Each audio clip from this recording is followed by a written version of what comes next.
लोकसभा गोरखपुर। उत्तर प्रदेश की 80 सीटों में से एक गोरखपुर लोकसभा सीट है। यूपी की राजनीति में इस सीट का अपना अलग ही इतिहास है। आजादी के बाद यहाँ पर कांग्रेस का 1.5 दशक तक लगातार राज रहा था। हालांकि पिछले 3 दशक से इस पर बीजेपी काबिज है, लेकिन साल 2018 के उपचुनाव में बीजेपी का तिलिस्म टूट गया था। उपचुनाव में यहाँ से सपा प्रत्याशी प्रवीण निषाद ने बीजेपी को हराकर जीत हासिल की थी। इस हार से बीजेपी और सीएम योगी को गहरा झटका लगा था, लेकिन योगी आदित्यनाथ के इस गढ़ को बीजेपी ने अगले ही साल 2019 के आम चुनाव में वापस जीत लिया था। कैसे ये सीट कई मायनों में बेहद अहम है। यहाँ विश्व प्रसिद्ध गीता प्रेस, गुरु गोरखनाथ मंदिर, गीता वाटिका, टेराकोटा शिल्प मौजूद है, जिनको देखने के लिए दूर दूर से पर्यटक पहुंचते हैं। वहीं ये क्षेत्र साहित्य, संगीत और शायरी से जुड़े मुंशी प्रेमचंद्र की कर्मस्थली, फिराक गोरखपुरी, पंडित राम प्रसाद बिस्मिल की शहादत स्थली भी है। बता दें कि साल 1989 से लेकर 2017 तक गोरखपुर मठ यहाँ की राजनीतिक धुरी बना हुआ था। इसी मठ के सदस्य यहाँ की लोकसभा का संसद में प्रतिनिधित्व करते रहे। अगर बात इस सीट के राजनीतिक इतिहास की करें तो अब तक इस सीट पर 2 उपचुनाव समेत 19 बार लोकसभा चुनाव हुए हैं। यहाँ पर सबसे ज्यादा 8 बार बीजेपी ने चुनाव जीता है, जबकि 6 बार कांग्रेस जीत दर्ज करने में कामयाब रही है। वहीं 2 बार निर्दलीय और 1 बार हिंदू महासभा, जनता पार्टी और सपा ने जीत का स्वाद चखा है। बता दें कि पहली बार इस सीट पर साल 1952 के उपचुनाव में कांग्रेस के सिंहासन जीते थे, लेकिन साल 1957 में कांग्रेस के महादेव प्रसाद चुने गए थे। फिर साल 1962 के चुनाव में कांग्रेस से सिंहासन सिंह सांसद बने थे। सिंहासन सिंह ने इस सीट के साथ ही कांग्रेस की यहाँ पर हैट्रिक बनाई थी। लेकिन साल 1967 के चुनाव में महंत दिग्विजय नाथ ने इस सीट पर निर्दलीय चुनाव जीता था, लेकिन साल 1970 के उपचुनाव में महंत अवैधनाथ निर्दलीय ही सांसद बने थे। वहीं साल 1971 के चुनाव में कांग्रेस के नरसिंह नारायण पांडे चुनाव जीते थे। साल 1977 के चुनाव में जनता पार्टी के हरिकेश भारद्वाज यहां से सांसद चुने गए थे, जबकि साल 1980 के चुनाव में हरिकेश कांग्रेस में शामिल होकर उपचुनाव लड़े और दोबारा यहां से सांसद बने। साल 1984 के चुनाव में कांग्रेस के मदन पांडे ने इस सीट पर चुनाव जीता था। साल 1989 के चुनाव में महंत अवैधनाथ हिंदू महासभा के टिकट पर यहां से चुनाव लड़कर दोबारा जीते थे। फिर साल 1991 और 1996 के चुनाव में अवैधनाथ ने बीजेपी के सिंबल पर लड़कर जीत की हैट्रिक लगाई थी। साल 1991 में अवैधनाथ ने ही बीजेपी का खाता इस सीट पर खोला था। हालांकि इसके बाद साल 1998 के चुनाव में इस सीट पर योगी आदित्यनाथ ने एंट्री की थी। इस चुनाव में पहली बार योगी आदित्यनाथ इस सीट से सांसद चुने गए थे। योगी आदित्यनाथ ने साल 1998 से लेकर 2014 तक लगातार 5 चुनाव इस लोकसभा सीट पर जीते थे, तो महंत अवैधनाथ के दूसरे सांसद बने थे, जिन्होंने गोरखपुर सीट पर जीत की हैट्रिक लगाई थी। लेकिन साल 2017 में योगी आदित्यनाथ उत्तर प्रदेश के मुख्यमंत्री बने तो इस सीट पर उपचुनाव हुआ था। इसमें सपा प्रत्याशी प्रवीण निषाद ने बीजेपी प्रत्याशी को हराकर जीत दर्ज की थी। इसके बाद 3 दशक बाद यहां पर किसी दूसरे दल की जीत का झंडा लहराया था। लेकिन साल 2019 के पिछले लोकसभा चुनाव में बीजेपी ने इस सीट पर फिर से जीत दर्ज की थी।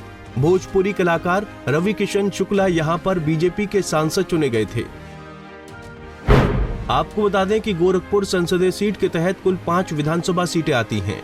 इनमें कैंपियरगंज, पिपराइच, गोरखपुर नगरीय, गोरखपुर ग्रामीण और सहजनवा शामिल हैं।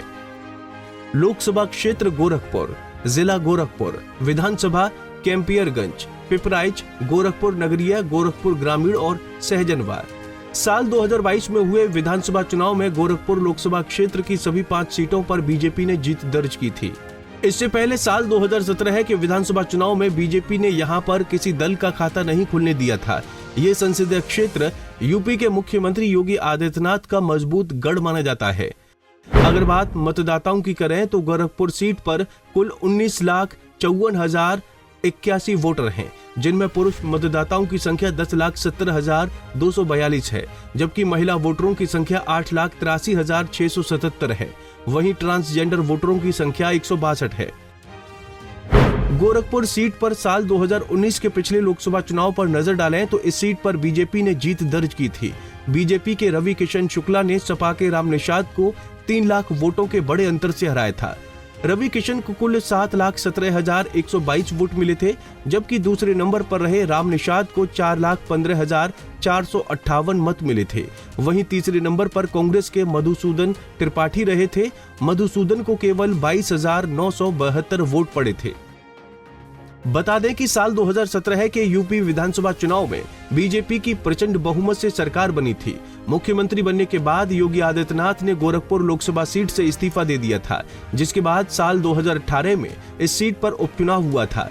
बीजेपी ने योगी के खास उपेंद्र दत्त को चुनावी मैदान में उतारा था, जबकि सपा ने प्रवीण निषाद को प्रत्याशी बनाया था। प्रवीण ने बीजेपी के उपेंद्र दत्त को करारी शिकस्त देकर बीजेपी के विजयी रथ को गोरखपुर में रोक दिया था। सपा के प्रवीण निषाद को उपचुनाव में कुल 4,56,513 वोट मिले थे, जबकि बीजेपी के उपेंद्र दत्त को कुल 4,34,625 वोट मिले थे। प्रवीण ने उपेंद्र को इस उपचुनाव में 21,881 वोटों के अंतर से हराया था, जबकि कांग्रेस की सुरहिता करीम 18,872 वोट लेकर तीसरे नंबर पर रही थी। आइए एक नजर 2018 लोकसभा चुनाव के नतीजों पर डालते हैं। प्रवीण निषाद सपा से चुनाव लड़े और जीते। वोट मिला 4,56,513, 48.86%। उपेंद्र दत्त बीजेपी से चुनाव लड़े, दूसरे स्थान पर रहा। वोट मिला 4,34,625, 46.53%। डॉक्टर सुरहिता करीम कांग्रेस से चुनाव लड़ी और तीसरे स्थान पर रही। वोट मिला 18,872, 2.02%। अगर साल 2014 के लोकसभा चुनाव की बात करें तो योगी आदित्यनाथ ने इस सीट पर 5वीं बार जीत दर्ज की थी। योगी को कुल 5,39,127 वोट मिले थे, जबकि दूसरे नंबर पर सपा के राजमती निषाद रहे थे। राजमती को कुल 2,26,344 वोट मिले थे। वहीं तीसरे नंबर पर बसपा के रामभुआल निषाद थे। रामभुआल को कुल 1,76,412 वोट मिले थे। बात साल 2009 के लोकसभा चुनाव की करें तो गोरखपुर सीट पर बीजेपी के योगी आदित्यनाथ चुनाव जीते थे। योगी को कुल 4,03,156 वोट मिले थे, जबकि दूसरे नंबर पर बसपा के विनय शंकर तिवारी रहे थे। विनय शंकर को कुल 1,82,885 वोट मिले थे। वहीं तीसरे नंबर पर सपा के भोजपुरी गायक मनोज तिवारी रहे थे। मनोज तिवारी को कुल 83,859 वोट मिले थे। बता दें कि साल 2004 के लोकसभा चुनाव में बीजेपी के योगी आदित्यनाथ ही यहां से सांसद चुने गए थे। योगी को कुल 3,53,647 वोट मिले थे, जबकि दूसरे नंबर पर सपा के जमुना निषाद थे। जमुना निषाद को कुल 2,11,608 वोट मिले थे। वहीं तीसरे नंबर पर रहे बसपा के प्रदीप कुमार निषाद को कुल 70,449 वोट पड़े थे।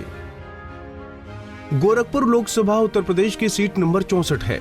आजादी के बाद 1.5 दशक इस सीट पर कांग्रेस का कब्जा रहा था, लेकिन फिलहाल 3 दशक से यहां पर बीजेपी काबिज है। मायावती की पार्टी बसपा का यहां अभी तक खाता नहीं खुल पाया है। इस सीट पर अब तक 3 बार जीत की हैट्रिक बनी है, जिनमें 2 बार बीजेपी, 1 बार कांग्रेस ने लगाई है। इस सीट की खास बात यह है कि साल 1991 से 2019 तक बीजेपी यहां पर कोई आम चुनाव नहीं आ रही है। पिछले आम चुनाव में यहां पर भोजपुरी कलाकार रवि किशन ने बीजेपी के सिंबल पर बड़ी जीत दर्ज कर पार्टी के इतिहास को बरकरार रखा था। गोरखपुर संसदीय क्षेत्र निषाद और ब्राह्मण बहुल है, जबकि ओबीसी, मुस्लिम, ठाकुर और दलित वर्ग के मतदाता भी यहां पर निर्णायक हैं। इस सीट पर पिछले चुनाव मोदी लहर में बीजेपी ने आसानी से जीता था। आम चुनाव 2024 की जंग में गोरखपुर सीट पर बीजेपी ने फिर से रवि किशन को ही अपना उम्मीदवार बनाया है। सपा कांग्रेस गठबंधन इस बार काजल निषाद पर दाव खेला है। काजल निषाद भी भोजपुरी कलाकार हैं, जबकि बीजेपी के रवि किशन भी इसी क्षेत्र से आते हैं। जबकि बसपा ने यहां पर अभी हाथी का सिंबल किसी को नहीं दिया है, लेकिन बसपा के ब्राह्मण बिरादरी से प्रत्याशी उतारने की चर्चा है। जल्दी बसपा भी यहां पर अपने प्रत्याशी के नाम का ऐलान कर सकती है। अगर इस सीट का इतिहास देखा जाए तो ये सीट बीजेपी की सबसे सेफ सीटों में से एक है। ऐसे में किसी भी दल के लिए बीजेपी को यहां पछाड़ पाना आसान नहीं है। Bureau report, Punjab Kesari TV. हमसे जुड़े रहने के लिए हमारे YouTube चैनल को सब्सक्राइब करें और नई वीडियो की नोटिफिकेशन के लिए बेल आइकॉन को दबाएं।